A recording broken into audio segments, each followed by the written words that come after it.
This is question number 23 on the November 2014 calculator paper. First thing we see as we come to this question is that it has a star next to it.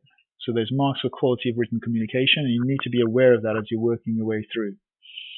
The question says a road is 4,530 meters long. Correct to the nearest 10 meters. Kirsty drove along the road in 205 seconds. Correct to the nearest 5 seconds. The average speed limit for the road is 80 kilometers per hour. Okay. Could Kirsty's average speed have been greater than 80 kilometers per hour? Okay.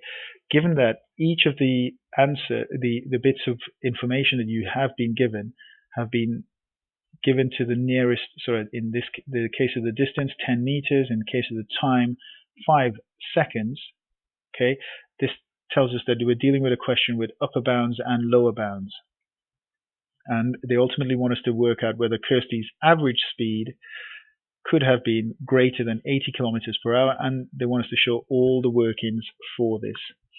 So a couple of things that you need to maybe be aware of straight away is that if we want to work out speed, speed is equal to distance over time. Okay, and what we know is we know that the distance that she traveled was 4,530 meters. The time that it took her was 205 seconds. Okay, and they want to know whether her speed could be greater than 80 kilometers per hour. So we want to know the maximum speed that she could have done. So the maximum speed, in other words, the upper bound of her speed, we want the biggest version of the distance over the smallest, so the minimum of the time. So in other words, if we're looking at the distance, we need the upper bound of the distance and we need the lower bound of the time to actually do this calculation.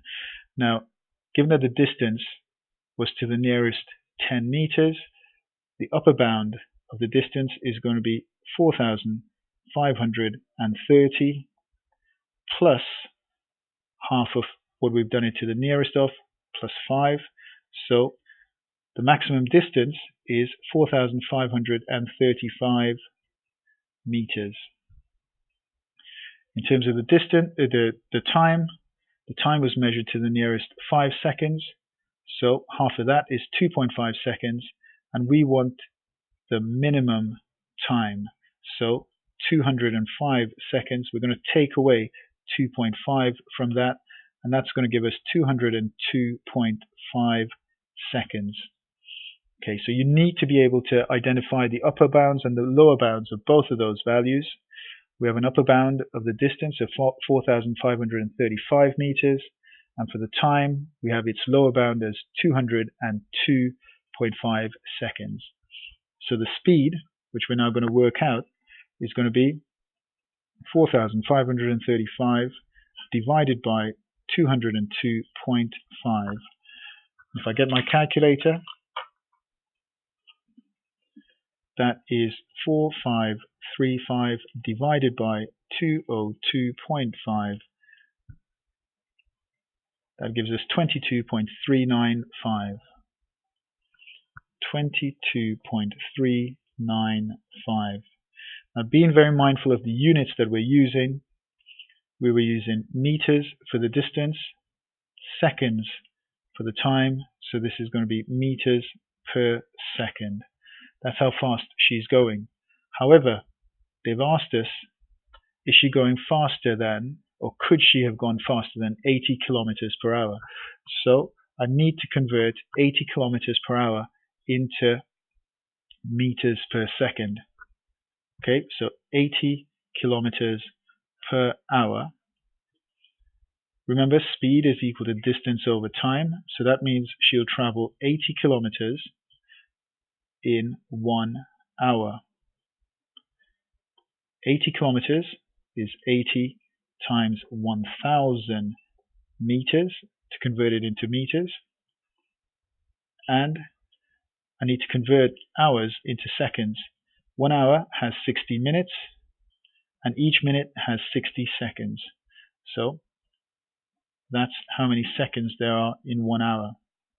I'm going to use my calculator to convert or to work that out. So converting 80 kilometers per hour using the fractions key, 80 times 1000 divided by 60 times 60,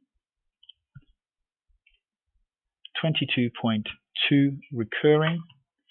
So that's 22.222 and so on meters per second. That's what 80 kilometers per hour is. So go back to this, that's 80 kilometers per hour. So the question, and always making reference back to the question, could Kirsty's average speed have been greater than 80 kilometers per hour?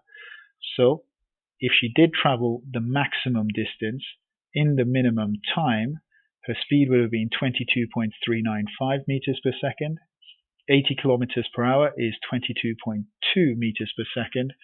So my answer is going to be yes.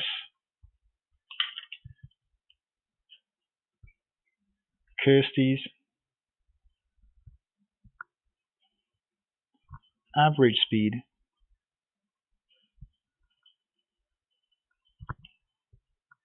could have been more than 80 kilometers per hour. Okay, so this is a somewhat straightforward question. However, there are quite a few complex calculations that you need to do, right? And you need to be aware of. You need to be thinking about the question at each stage. Here's the whole solution. Make sure that you write a sentence at the end. Use reference to the names of the people and what the question is about. Show all the workings.